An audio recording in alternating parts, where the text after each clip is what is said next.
Mesdames et messieurs, bonsoir et merci de nous suivre sur votre chaîne YouTube Casamance Actu TV. N'oubliez pas de vous abonner et d'activer la cloche de notification pour recevoir toutes nos vidéos. C'est parti pour votre émission La Casamance et ses valeurs. Aujourd'hui, je suis avec Mamadou Talibé Diallo, président du Conseil régional de la jeunesse de Ziguinchor. Alors, bonsoir président. Bonsoir Boubacar. Vous êtes président du Conseil régional de la jeunesse de Ziguinchor. Vous êtes porteur en tout cas de projet. Alors, président, quand pensez-vous de la Casamance? La Casamance qu'on appelle la Casamance verte, la Casamance des rizières, la Casamance des fleuves, la Casamance de la joie, la Casamance de la recherche, la Casamance de la cohésion sociale. Parce que quand vous êtes en Casamance, au minimum vous avez 3 à 4 langues. Donc le Peul, le Diola, le Mandin, le Serer, et le Mancagne, le Manjac, tous s'identifient vraiment Casamance. Et là, c'est le multimporte. Et surtout quand tu es à Ziguinchor, tu parles forcément le créole, le mandin, le diola. Donc il y a la cohésion à Ziguinchor. Alors vous avez parlé tantôt de Casamance verte, Casamance des fleuves. Est-ce que c'est cela qui vous a poussé aujourd'hui à être porteur de projet? Oui, c'est Casamance de recherche, c'est vrai. À un moment donné, avec le conflit casamançais qu'on ne va pas occulter, a inhibé la jeunesse de la Casamance. Et donc, à un moment donné, les gens ne font plus d'initiative. Et donc, comme la nature également était là abondante, nous avions, la jeunesse casamançaise est restée inerte, sans action, sans rien. Et donc, nous avons pensé qu'il faut changer les donnes. Il faut que nous soyons entrepreneurs. Il faut que nous puissions aussi se lancer dans le monde de l'entreprise et montrer la voie à nos jeunes frères et jeunes sœurs. Et c'est comme ça que nous avons aussi regardé ce qui se fait ailleurs et ce qui se fait autour de nous, mais également ce que nos grands frères, certains, sont en train de faire. C'est comme ça qu'on a lancé avec nous également un projet de gestion de déchets et à travers notre GIE qu'on appelle GIE Vision Future, avec l'ensemble des jeunes de Ziguinchor. Alors, le travail est-il facile? Vous savez, comme on le dit en monde d'entreprise, les 2 ans ou les 3 ans sont appelés les 3 ans du couloir de la mort de l'entreprise. Et nous sommes dans cette phase-là. Donc, c'est des phases très difficiles. Et nous sommes avec aujourd'hui. On a fait pratiquement 8 à 9 mois. Et ça va, les emplois, nous arrivons à les payer. Nos engagements, nous arrivons également à les respecter auprès de nos clients. Alors, au-delà de ces emplois que vous venez de parler, est-ce qu'aujourd'hui, en tant que président du Conseil régional de la jeunesse, vous êtes en train de créer des cadres de formation pour ces jeunes? Oui, depuis qu'on est élu à la tête de ce Conseil régional de la jeunesse de Ziguinchor depuis 2016, le 22 mai 2016, nous avons tenu beaucoup de formations. Et pour nous, c'est une manière également, comme quelqu'un le disait, de décomplexer la jeunesse de Ziguinchor. Et nous avons été un peu partout.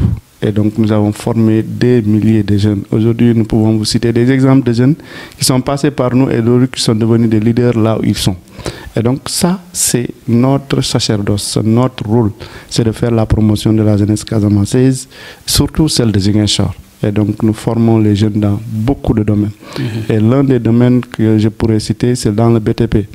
Grâce à la préfecture, mais également grâce au Promoville, qui nous a permis de former 131 jeunes dans le BTP, à savoir plomberie, sonnerie et autres. Donc, c'est pour vous dire que ça nous a permis vraiment de former des jeunes dans ce domaine-là. Aujourd'hui, tous ces jeunes-là sont des ouvriers qualifiés, mais également dans le domaine de leadership, également dans le domaine de gestion d'entreprise et surtout dans le domaine de gestion financière. Donc, c'est pour vous dire qu'on a formé des jeunes un peu partout. Mais également, comme on parle de la paix en Casamance, nous avons formé des jeunes à la médiation communautaire, parce qu'il y a des conflits, au-delà du conflit casamançais, le plus grand, mais il y a des petits conflits qui sont dans les villages qu'il faut maintenant trouver des médiateurs.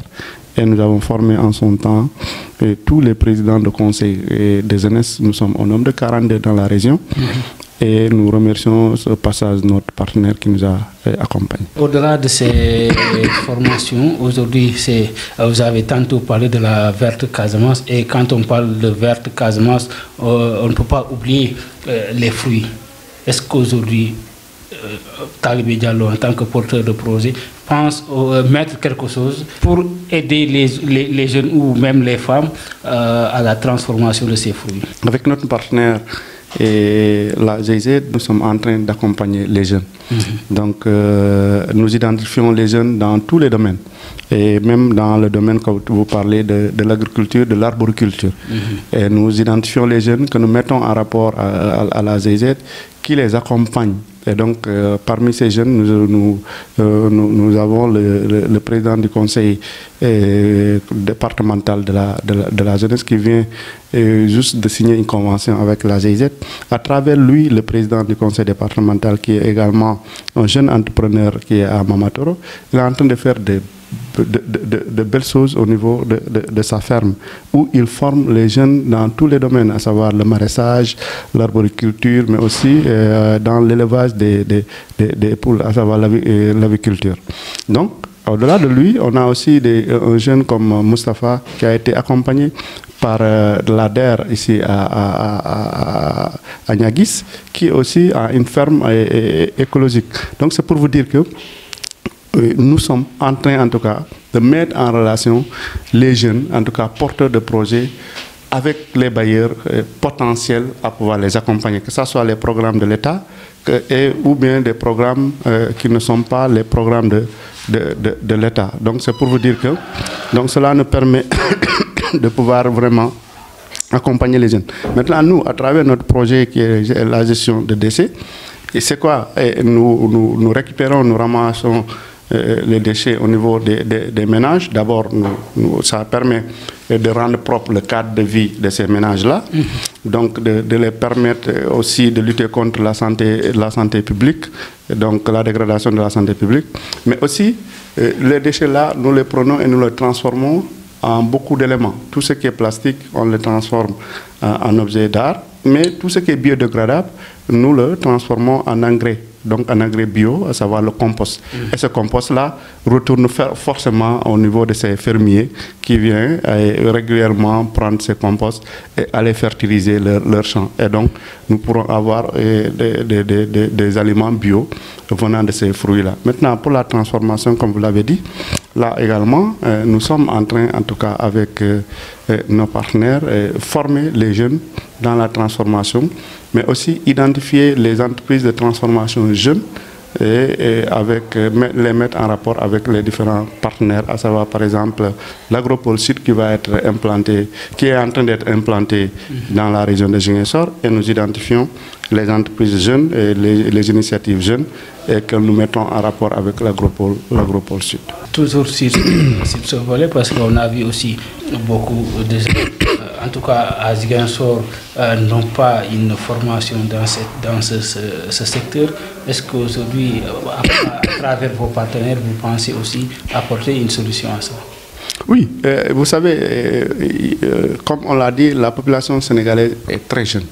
Donc, quels que soient les efforts que l'on peut faire dans le secteur jeune, il restera toujours des jeunes qui n'ont pas bénéficié de cette largesse-là, ou bien qui n'ont pas été pris en compte. Donc c'est pour cela, nous, ce qu'on peut faire, on est en train de faire. Je lance un appel également à d'autres partenaires qui sont dans la commune, qui sont dans la région,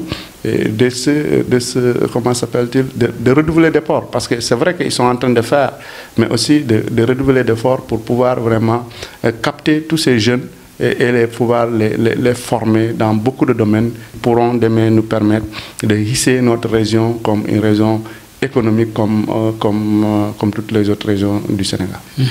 Alors, un an de cela, le conseil régional était vers Djembérin pour implanter des plantes. Qu'est-ce qui a motivé le conseil à faire une telle chose? Vous savez, le conseil régional, comme beaucoup de gens peut-être ne le comprennent pas, c'est une structure fêtière. et qui fonctionne dans le bénévolat et le volontarisme. Donc, nous avons pensé qu'il fallait agir pour la communauté de Djembéré, mais aussi en agissant pour la communauté de Djembéré, nous agissons pour l'ensemble de la communauté de la région, voire du monde, parce que on a constaté en son temps, en 2019, ensemble avec le gouverneur, qu'il y a une dégradation des côtes de Djembéré. Et si on n'en fait rien, selon les spécialistes, Djembéré risque de disparaître d'ici 30 ou 40 ans.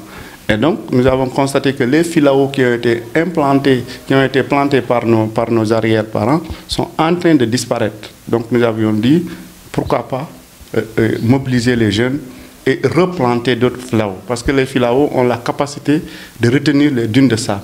Au moins, de ralentir l'avancée de la mer. Parce qu'on sait que ce n'est pas une solution durable, mais c'est une solution d'adaptation.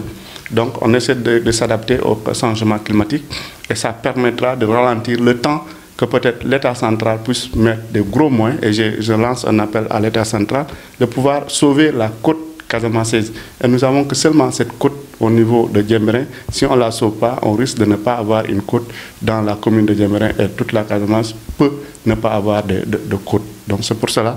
Et nous, on a pensé qu'il faut agir, montrer un peu la voie et ça nous a permis de planter, voire 20 000 pieds de filao. Et ce qui m'a beaucoup plus marqué, c'est que la population de Djembéré s'est appropriée du projet. La deuxième année, c'est eux-mêmes qui sont partis pour planter. Donc vraiment, je les encourage, je les félicite à pouvoir vraiment continuer dans ce sens et appelle également à l'ensemble de la jeunesse de la région et du Sénégal à pouvoir vraiment penser au reboisement. Certes, vous allez continuer et multiplier ces actions dans d'autres... Oui, nous pensons même peut-être avec l'accompagnement certainement de Karongen ou bien de même notre partenaire toujours privilégié, la GZ, de pouvoir entrer dans la forêt. Parce que vous savez, le mad, c'est des fruits forestiers très prisés, mais le mad, la manière de récolter le mad, vraiment reste à désirer. Parce que maintenant, ceux qui vont pour récolter le mad coupent la liane. Et quand on coupe la liane, donc, on perd toute la plante du mad. Donc nous pensons également qu'il faut aller dans la forêt et planter des pieds de mad pour que cette marque casamançaise qui est le kaba puisse rester. Et peut-être même pourquoi pas planter des pieds de dita comme mes parents de Tchobon, parce que vous savez, à Tchobon, il y a tellement de dita. Et donc, le jus de dita est tellement aimé par mes parents sérieux. Donc, vous savez que je sais que Mme Faisal également l'utilise beaucoup. Donc, c'est pour vous dire qu'on a beaucoup de potentialité dans la région de Ziguinchor. Mais le problème, on a un problème d'accompagnement et de suivi.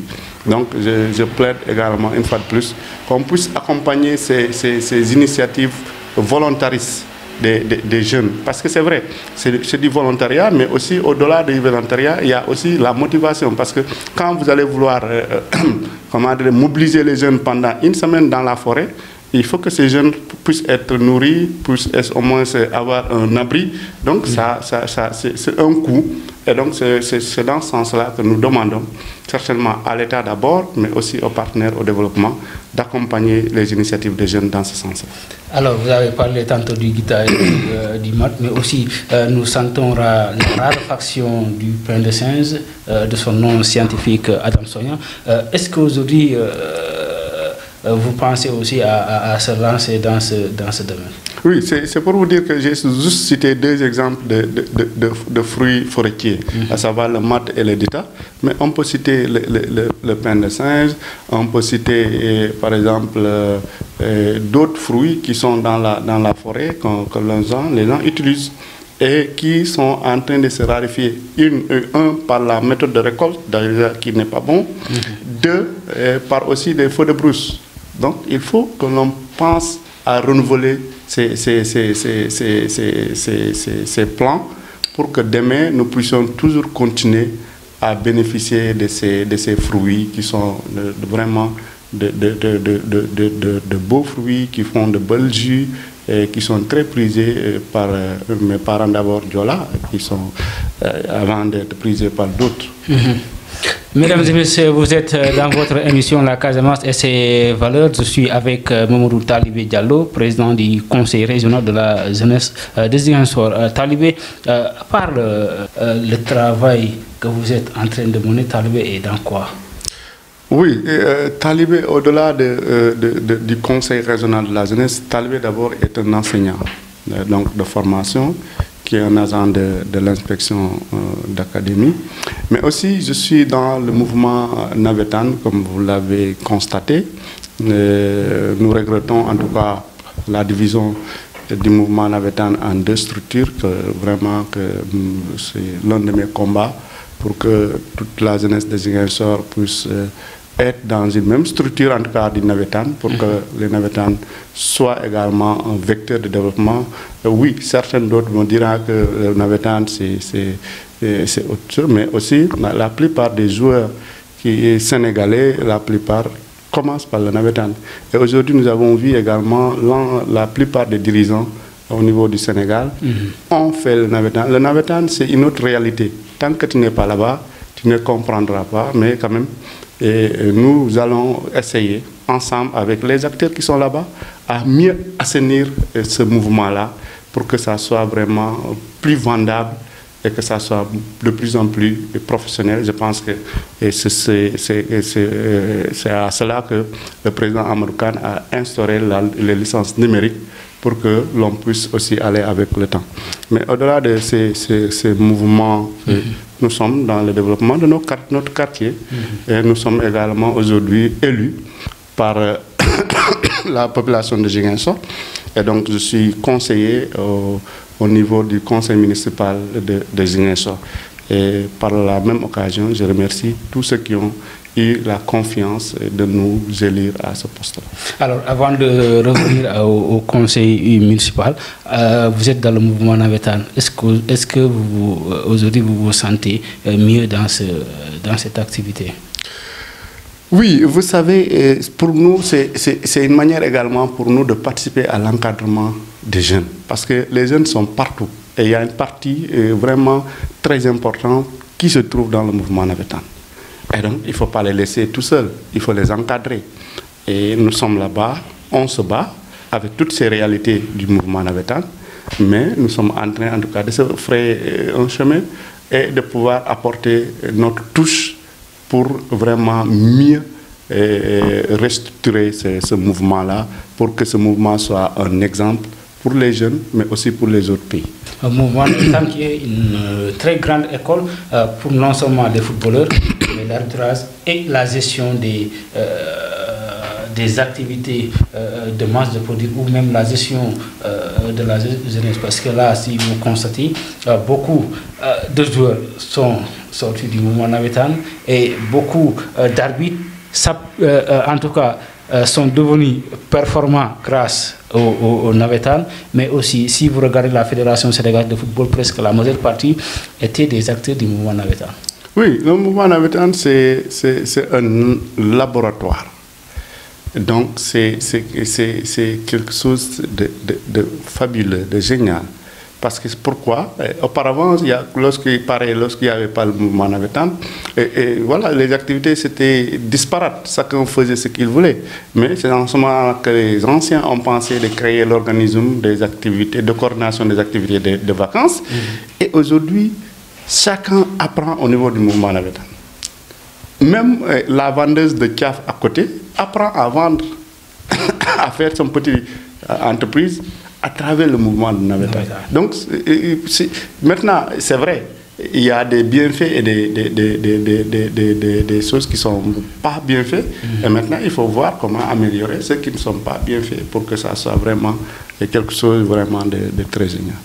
Un souvenir qui vous a beaucoup marqué? Dans la vie? Dans la vie, oui. Bon, un souvenir qui m'a beaucoup marqué dans la vie, c'est un souvenir de jeunes réfugiés.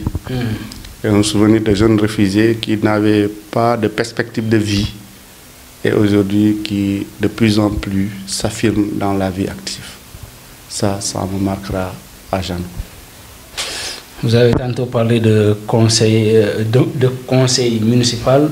Talibé, cette année, est élu conseil municipal pour la première fois. Oui, pour la première fois, et c'est l'occasion pour moi de féliciter d'abord ma formation politique, si on peut parler de ça, et donc à savoir UCS Mbolo et à travers lui, son président Abdoulaye Baldé, mais aussi féliciter la population de Ziguinchor qui a voté pour nous, et aussi féliciter l'ensemble des conseillers à la tête, le maire Ousmane Sonko, pour la confiance de la population de Ziguinchor. Et nous allons nous battre pour mériter cette confiance-là. Alors, un combat qui ne sera pas facile parce qu'aujourd'hui on parle de développement et nous, en Casamance, notre défi c'est d'améliorer ce que nous avons comme ressources. Oui, vous savez, dans la vie là, c'est un combat et c'est un défi. Et je pense que le maire qui est là a un programme qui est là, qui s'appelle BROC.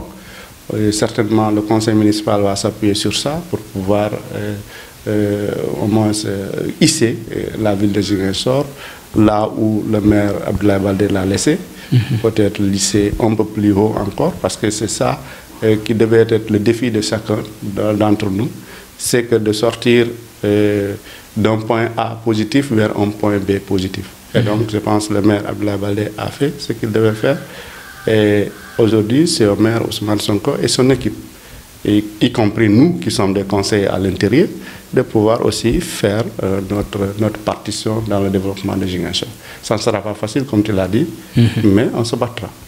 Alors, parlons un peu de notre cher Casamance qui, aujourd'hui, on parle de paix. Nous, en tant que jeunes, notre combat pour en tout cas appeler à l'État, mais aussi au MFDC, d'être sur une table pour en tout cas ici cette paix définitive. On a un rôle prépondérant, un rôle déterminant dans la recherche de la paix. Parce qu'on ne pourra pas mourir dans ces conditions, ni paix ni guerre. On ne doit pas faire également des enfants dans ces conditions, ni paix ni guerre. Donc on a un rôle déterminant. De communication, un rôle d'action également.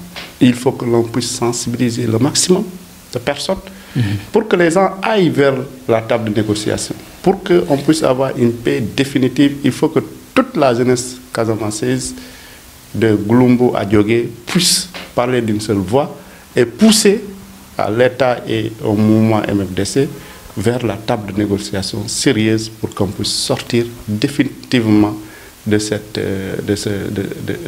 conflit, de cet état de lieu, ni paix, ni guerre. Ça, c'est pas bon pour nous, ni pour nos enfants, ni pour le développement de la Casamance et ni pour le développement du Sénégal.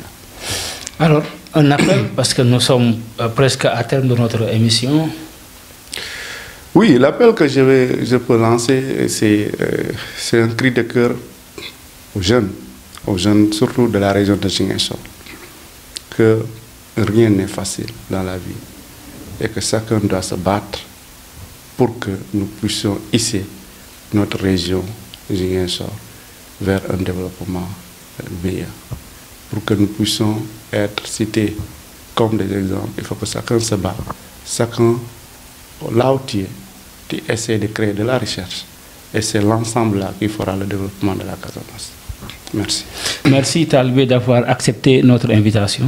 Merci à vous également, Casaactu, parce que vous faites de belles choses. Mesdames et messieurs, c'est tout pour votre émission La Casamance et ses valeurs, dont j'avais l'immense plaisir de vous présenter en compagnie de mon invité. Il s'agit de Mamadou Talibé Diallo, président du conseil régional de la zone de Ziguinchor. Également, merci à Malik Cham et pour ces belles images et le montage de cette émission avec Seynabou Sané, et merci à Dembo Koli pour la réalisation de cette émission. Merci, au revoir, à mercredi prochain pour un autre numéro dans votre émission La Casamance et ses valeurs.